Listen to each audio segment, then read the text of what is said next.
The water flows downstream in a way that Toyotama appreciates. She watches it and longs to return to the days where she could be as carefree as the river. Back to the days when she was still small enough to ride her father's back as he swam through the sea or sky. Back when she believed all the world's waters were hers and hers alone, before she knew of mortals and the salty smell and taste of their skin, before she learned that the Kunlun Mountains and everything that touched them belonged to a tyrant who thought himself kind. Toyotama waves a hand and commands the water to come to her. A sizable portion, enough to fill several jugs, rises before her. She shapes the liquid mass into a ball. A few salmon and trout swim in circles within the collected water. Toyotama considers tossing them back. No, divinity is short. He'll probably be hungry. With her orb of dancing water, Toyotama departs the Boyne River. She could have flown back, but it's important to use her land limbs. Her legs aren't as powerful as her wings or fins, so it'd be best if she gets as much exercise as she can. I've taken to bipedalism quite well, Father. And while I should be modest, my Iai Jutsu has also improved. But I'm sure you saw yesterday. In the distance, Toyotama sees the mound of land that's home to the Liafel. She wonders how many mortals or even lesser gods have passed by, thinking this was merely a stone atop a hill. I wonder if that brute will even notice. I know it's wrong to take advantage of the weak-minded, Father. But in this case, I believe the ends will justify the means. After climbing the hill, Toyotama approaches the inauguration stone. She reaches for it, but never touches it as the world around her ripples and breaks. One more step and she'd be taken to the other world, a city that could only be reached by those with divinity. Though, in Toyotama's case, she hadn't come here by choice. On the contrary, she wanted to go right up to the stone, which by legend could crown her king of Ireland. I've lived legend and myth alike. All that rightful king nonsense is simply a failsafe to protect the Sheath's domains. So it's no wonder that as a precaution, most deities who come for the stone are spirited away instead. Toyotama will find it. The Sheath's divinity is imperative in taking Midgard. The true Liafel must be somewhere in this feathered husk of a domain. Well, the town isn't in any better condition than earlier. The young Shi, posing as the Phantom Queen, used her control over the domain to prevent much damage from coming to it. Odd, considering she hadn't done anything in the way of restoration beforehand. How long had the buildings been ashen and the ground dry as a bone? From the looks of it, the first commune from Uruk had arrived, as she now had to step around more than just her own people, but deities with bronze skin as well. He not only managed to follow the directions here, but had enough divinity to make it into this other world himself. I'm impressed. Otohime! Gilgamesh calls out from a crowd of his followers. They surrounded a small shack Toyotama repurposed into an armory, while her forces move through and search for the Liafel. Toyotama lowers her head, but understands her looped hair makes her stick out like a stubborn nail. Hey, Otohime! Wait up! Gilgamesh pursues her. His sheep lackey wasn't too far behind. Drat, he's spotted me. Father's favorite hairstyle has doomed me to this. Toyotama turns and considered smiling until she saw the wide grin plastered on the Desert King's face. So she doesn't smile. Instead, she judges. Sorry, Gilgamesh. I didn't hear you. Apology accepted. Gilgamesh says, pushing tangled strands of blonde hair from his face. This place is amazing. Who'd have thought that there was a domain just sitting out in the open? Well, it technically isn't out in the open, sir, says the sheepy girl to his side. You have the king's gratitude. Moving some of my subjects here should help with our food problems. I would like to send word to Izamud so that another commune can make its way here. Any chance you can prepare another map? One that's a tad less obtuse. I understood it just fine, sir. Ah yes, searcher! Tell Otohime about what I said when we first got here. Oh, if I remember correctly, you said there's nothing... There's nothing here! Gonna choke that reptilian wench next time I see her. Does she take me for some kind of cur? Yup, sir. Surtur nods, smiling. Next time, how's about you just tell it? No, it's hilarious when you do. But you're right, actually. It's even funnier when I tell it. Father, why is it that deities from other parts of the world speak so much yet say so little? Sir was a bit disgruntled at first, especially after I told him about how the stone should cry out when touched by a worthy king. Surtur, I didn't say to tell that part of the story. That That isn't funny in the least. Right, sir. That wasn't funny. But how about when I figured out that the domain was hidden by fairy magic? Bah! Gilgamesh grumbles, scowling. Fairy magic seems rather eccentric. A proper king wouldn't be caught dead doing it anyway. Of course, sir. Toyotama sighs. As much as I appreciate your thanks, there's something else I have to tend to. All right. Yes. You're dismissed then. Gilgamesh crosses his arms, nods, and smiles at her. Pride uglies his otherwise attractive face. Now, to find out how many of these yokai have read the Epic of Gilgamesh. Gilgamesh rushes off. Hitsuji-chan, Toyotama looks to Surtur. please have your able-bodied men assist my yokai in searching out the stone. As soon as I have it, You can give ownership of this domain to King Sir. Perhaps. perhaps once he started acting like a true king. Surtur smiles and bows, a gesture that's unnecessary but appreciated. Oh, thank you so much. Once this is all over, please let me cook for you, bake for you, clean for you, knit for you, anything. Anything at all. It'll give us an excuse to talk a bit longer. I need to ask how you became such a great ruler. I'll take notes and become an even better advisor for King Sir. None of that is necessary, Hitsuji-chan. Toyotama's words seem to sadden Surtur, but a hand atop her woolly head changes that. It's simpler than you think. I just take after my father. With nothing more to say, Toyotama continues on her way. As she walks, she almost steps on some of the feathers stuck in the ground. She notices that none of Gilgamesh's people tried avoiding them. So many feathers were trampled. Can you see through them? Can you feel through them? Does it hurt? Of course it does. I wonder if you're like me, Sheet. Would you fight through this pain? Please, Otohime, you have to let me see him. Tamamo says, cries, blubbers. I need to know if he's okay. What if I killed him? Toyotama thought she'd be bringing Susanoo his food in peace. She was foolish to assume Tamamo would have found something more constructive to do with her time. You think more of your abilities than the durability of my army's general. Toyotama says, hissing for added intimidation. Tamamo freezes. No, gosh! I would never insinuate that! Suskun is like the best of the best! The greatest! Nothing on Midgard could kill him! Is that so? Toyotama tilts her head. Forgive my teasing, father. That is to say, nothing could kill him but you, Otohime. Tamamo clarifies, trembling the entire time.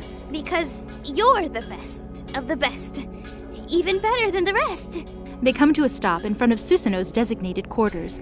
This is as far as Tamamo will go. What did Isun-san say? What? I don't know. That guy's like microscopic. I can't hear a thing he says. I have a hard time believing that with those ears of yours. Toyotama tugs on one of Tamamo's fox-like ears. You don't seem to have trouble hearing when it comes to eavesdropping on Susanoo-san's war meetings. Tamamo lowers her head, pouts, and exhales. Fine. He said I shouldn't bother Suskun right now. Let him get plenty of rest. The first person he should see is Otohime. Toyotama puts a hand on the doorknob, loose as it is, and prepares to turn it when she feels Tamamo's tails brush her back. Could you tell him I'm sorry? I never want to hurt Suskun. I love him too much. But I wasn't myself, and Tamamo no mae. Tamamo snaps to attention. Stop doubting my general. I'm sure he knows that better than anyone. Smiling, Toyotama returns the gesture and runs her own tail up Tamamo's back. Now go look for that stone. do I have to? You know sacred stones freak me out. Instead of a verbal response, Toyotama merely whips Tamamo's rear with her tail, earning a squeak from the fox. Once Tamamo leaves, Otohime enters. She expected to find Susanoo resting, but instead he's sitting up with a grin on his face. He must have heard the entire thing. You're in high spirits. Toyotama says as she takes a seat on the floor beside Susanoo. She sets the covered bento she'd brought for him on her lap. The two make eye contact, brief as it is. It's just nice. He says, looking away to laugh. You're yelling at someone else for once. He falls back onto the rolled-out tatami mat and exhales. Maybe I should get hurt more often. That isn't funny. Toyotama says, eyeing the bandages that covered most of his neck and part of his shoulder. Red bled through, dirtying the white. We haven't found this stone yet. So I don't have divinity, but I did bring you food. Let me guess. Susanoo rolls onto his side and peers up at her. It's rice. Yes, Always is. but I've cut up some salmon and... Did you say salmon? Susanoo jumps up with so much haste, Toyotama forgets that he's injured for a second. Don't get too excited. Toyotama wraps her tail around Susanoo's waist and helps him back to his bed. I'm not used to this yet, so it isn't cooked or anything. That's fine with me. He licks his lips. Otohime baby sashimi! Sashimi! Can you believe it? You even brought it to my bedside like we're freaking newlyweds or something. That's it. I'm losing every battle from now on. Suzanoa no Mikoto, Susanoo snaps to attention. you are hereby forbidden from being injured. Failure to follow these orders will result in disciplinary action. That still hasn't convinced me. Up to and including certain privileges being revoked. Susanoo hangs his head. Understood, Otohime. We're alone. You can say it. You're right. Sorry. Still getting used to certain things myself. Susanoo swallows. Toyotama-chan? Toyotama clears her throat. You should eat before it gets cold. Didn't you say it was raw? Toyotama opens the bento, snaps the chopsticks, and grabs a clump of rice and fish. Shut up. She shoves it into Susanoo's mouth. He chews, swallows, and exhales. Oh, so good! Oh man, you're feeding me too? I must have died back there, cause this is heaven! What? I never said... That was just so you'd be quiet. Toyotama's cheeks burn, and she wishes to jump into the nearest body of water. But she doesn't leave. But if that's what you want, Sus... A look of utter joy comes to his face. No, it's much too embarrassing. She doesn't want to sound anything like Tamamo. Susanoho? Damn, so close. Susanoo snaps. Here, if it makes you feel more comfortable, just think of it like this. My shoulder is still pretty messed up, so I need your help eating. Toyotama nods. Susanoo smiles, and so she proceeds to feed him. A clump of rice, then a bit of salmon, then more rice, then breaks so that he can have some of the tea she made with the water from the river. He slurps his food and drinks in the most unrefined of ways. Toyotama has to frequently wipe his face. I know he seems rough, father, but I assure you he's a prince. That was the only requirement, right? While lowering the cup, she notices both of Susanoo's swords against the wall furthest from the door. You didn't bother with Ama no Habakiri. Susanoo finishes swallowing his most recent helping. You went right for Kusanagi. Nothing we faced has led you to draw it. Were you that threatened by the sheet? She-chan was cute, wasn't she? Perhaps I wanted to give it my all and impress her. We communicated in the language of blades. I wanted to make a good first impression. Susanoo says all of this while grinning, as though Toyotama was playing with him.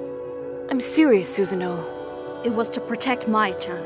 He shrugs and tries to make things simple, like always. But even more so, I think I wanted to protect your dream. Up until now, we've always fought from an advantageous point. We're in her domain, so I won't take any risks. I've committed more than just my blade to you, Toyotama. I've committed my whole life. Susanoo puts his hand on hers, or at least tries to. Toyotama pulls it away much too quickly for them to touch. Not yet. Toyotama looks at him. After I've killed him and freed the kami, then we can... We can... Be happy? Susanoo smiles. All right then. Just don't hold it against me if I'm happy before that. It's hard not to smile when I'm around you. Try to focus. Try to stay on topic. Try not to give in. The sheet escaped. Do you think she's foolish enough to return? Absolutely. Probably with an army and 10 times the fury she had last time. I'm stupid. I boasted and yet still hesitated to kill them. I don't blame you. You were thrust into this. You can't just go from blessing seafarers to killing godlings. There's a few crucial steps in between. Plus, she's not so different. What? We're in her domain, but we won. Does that make any sense to you? Sure, she's just a kid, but still. Every feather planted here is a weapon she could have used. We should have been attacked from every angle, but she was more concerned with keeping things as is than defeating us. Why demand fealty and the limited divinity that comes with it, when you could just kill and strip it all away? Susanoo, I don't know what you're insinuating, but let's not forget that she's a conqueror and must be dealt with accordingly. Next time we cross paths, see to it that I do not hesitate. You're my blade, so be steady. Be true. Susanoo gets as far as parting his lips, maybe thinking what he wanted to say when Tamamo barges into the room. Otohime! Suskun! She shouts, stumbling to the floor before them. Toyotama gets to her feet and marches up to Tamamo. Outside! Tamamo's tails point back. It's her! The Fae! She's back! What? Already? Susanoo shouts, sitting up. Toyotama grits her teeth. She hears Susanoo rustling and turns to see him standing up and reaching for his swords. Stay here. She commands. Toyotama! Susanoo shouts back. Toyotama? Tamamo looks to Susanoo. Tamamo-san, make sure he doesn't leave. I can't have either of you cross her again. Susanoo glares back at her, but Toyotama knows he won't disobey her order. If you want to be useful to me, then conjure a storm, but only within your limits. Don't strain your body. Toyotama peeks back at Tamamo as she helps Susanoo back to bed. Share your divinity with him if need be. She doesn't wait around to hear their responses and instead rushes outside. On her way out, she's almost tackled by one of her Kappa soldiers. Spinning, she cracks him with her large tail and sends him hurtling into the closest wall. In the brief exchange, she noticed the red that had taken his eyes. Just as she thought, Otohime steps out to see most of the yokai and anokai fighting one another, all with red glazing their eyes. Those who weren't fighting were restrained by a large noodly creature that floats overhead. Atop the flying beast is the small she-girl, her body still covered in most of the wounds from the other day. However, in the wake of all the anger, her injuries seem to heal themselves. As the final cut on her cheek scabs over, the girl barks out at Toyotama. This is the last time I'm gonna warn ya. Swear fealty, and then get the hell out of my house. Toyotama reaches for the hilt of her blade, her eyes lock with the sheath. All right, boy. Just like we practiced. The sheath says, petting her mount. As she leaps from the beast, it springs into action. It flies around the area, scooping up all the remaining yokai and anokai. Well, almost all. Gilgamesh grabs a hold of Surtur and rolls out of the way of its grasp. It doesn't bother swinging back around for him, and instead carries everyone else away. The Sheed approaches Toyotama. There's hesitance in her steps. Perhaps she wants to discuss things this time? Not a chance. If anything happens to her yokai, she'll take the Sheed's head. You! Gilgamesh calls out. He charges towards the Sheed. He holds up his hand, and Surtur breaks down into light and reforms as a massive mace in his grip. I didn't think you were bold enough to show your face here. Excellent! Now I can make you pay for what you did to Uruk. Gilgamesh? She glares at him. Don't be an idiot. You're too angry.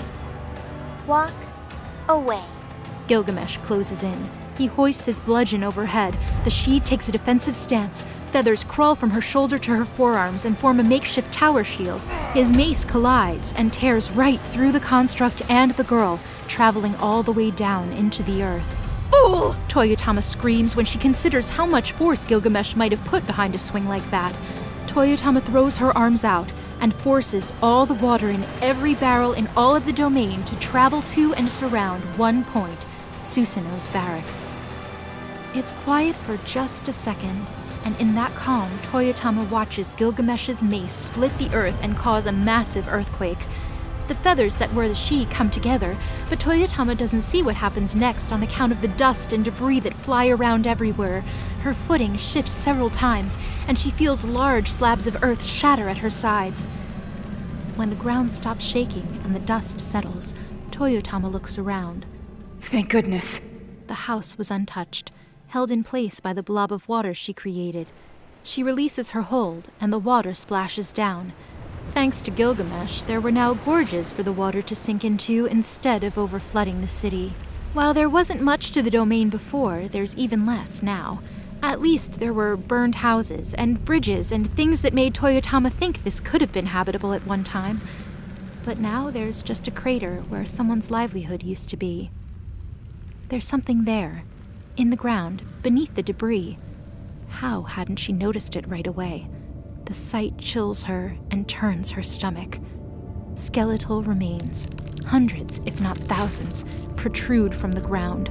Femurs, ribs, spines, and skulls litter the cavity as though to make it whole again. Down there is where she forms, the She. In a flower bed of bones, the She lays as though she's as lifeless as the lot around her. She reaches around, swims through them, touches them. She clutches any bone she can get her hands on and desperately tries to put them back in place and cover them with dirt. It's a sad, sorry sight. I know, Father. She's a conqueror and must be dealt with accordingly. Search her! Gilgamesh bellows, and once more Toyotama finds her sights on the bestial king. The man screams at his mace. Damn it, Surtur! You held back! Why? Sir, if I didn't, you would have torn right through the domain and split Ireland. Surtur's voice echoes from within the mace. Is that what you want?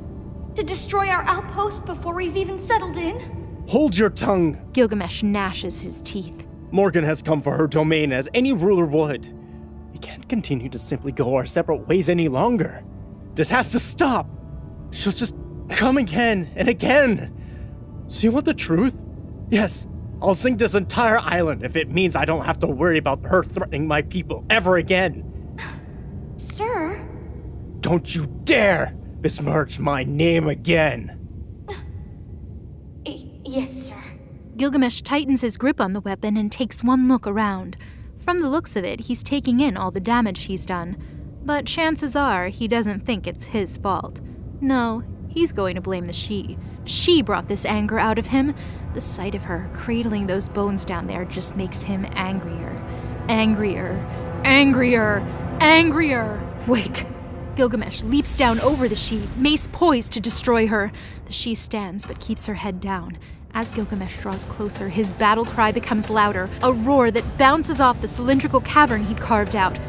The she holds her arm out, a thin little limb that didn't look like it could hold itself up, let alone stop Gilgamesh. But the closer he gets, the angrier he is, the tighter that arm becomes. Wait, Gilgamesh! Toyotama's voice doesn't reach Gilgamesh in time, and his mace strikes again, but to a much lesser effect. The she holds the mace, and, by extension, Gilgamesh, in place. A faint red tint washes over the she's limbs, dyeing them and causing them to look like exposed muscle. The she's fingers clench around the mace and cause it to crack along the edge of its spikes. She winds up her free arm, then hurls a punch at Gilgamesh. As the fist connects, every feather in what Toyotama imagines is the entire domain rushes to the girl's aid. They all shroud her arm till it's little more than a black blur rocketing towards the king. On impact, there's a flash, another loud crash, and Gilgamesh is gone. Toyotama fears he might have been obliterated had she not felt him. She had less than a second, but still worked hard and forced the water within the crater to spring up and cushion the blow, preventing Gilgamesh from being sent flying for miles. While she wasn't so concerned about Gilgamesh's fate, she didn't want Surtur to die for her king's mistakes. The she stands motionless, the arm she'd attacked with gone, no stump in its place, just steam subliming from a hole in her side. Toyotama lowers her water balloon to the ground and lets it pop, freeing Gilgamesh and a materialized Surtur who looks much worse off than he does. Why? Toyotama whispers, then finds herself collapsing into a pool of water. She reforms beside Gilgamesh and Surtur, thanks to the water she'd used to save them. What? What just happened? Toyotama pushes him aside to get to Surtur. Hitsuji-chan! Toyotama cradles the girl. Hitsuji-chan! Toyotama wipes ichor from her lips. Surtur! Surtur bleats as she comes to.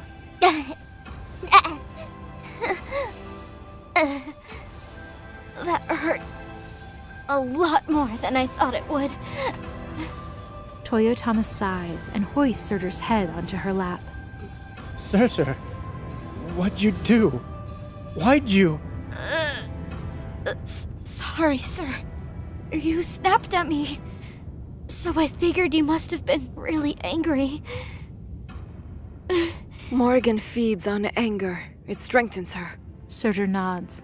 Mm-hmm. With deepest respect, sir. You're a demigod. I don't know if you could have taken that attack on your own.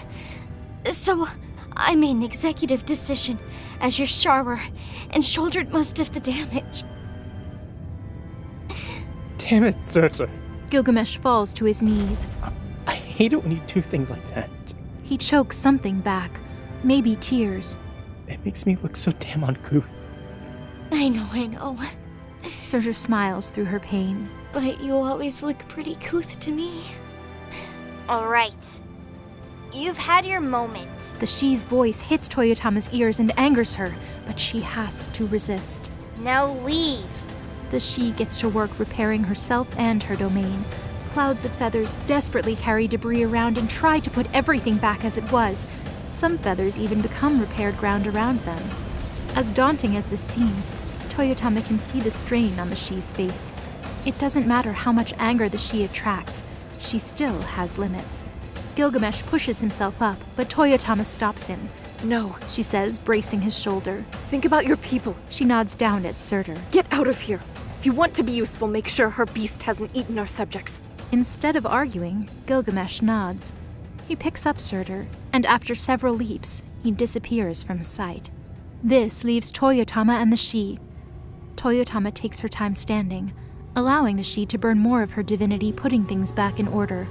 She watches the skeletal remains sail by, presumably into the order they were initially. Is it possible for her to know where each of them was buried? Toyotama steps out of the crater so that a sheet of feathers can extend out over the gorge and become a bit of soil, just enough to hide most of the yellowish white of the bones. Toyotama takes a spot right next to the she, who struggles to keep her arms up at this point. A girl much younger than herself, manipulating the fabric of her domain. There's something admirable about it. How much she wants to preserve whatever's left of a painful memory. A monument. A reminder. A promise. It can take so many forms, and so Toyotama can't help but laugh. So you're like me after all. Toyotama looks at the she. What? The she looks at Toyotama. I guess that means I'm like you as well. Toyotama feels her eyes water and is relieved in the next moment. Relieved because it starts to rain. I'm going to conquer a little girl's home, aren't I?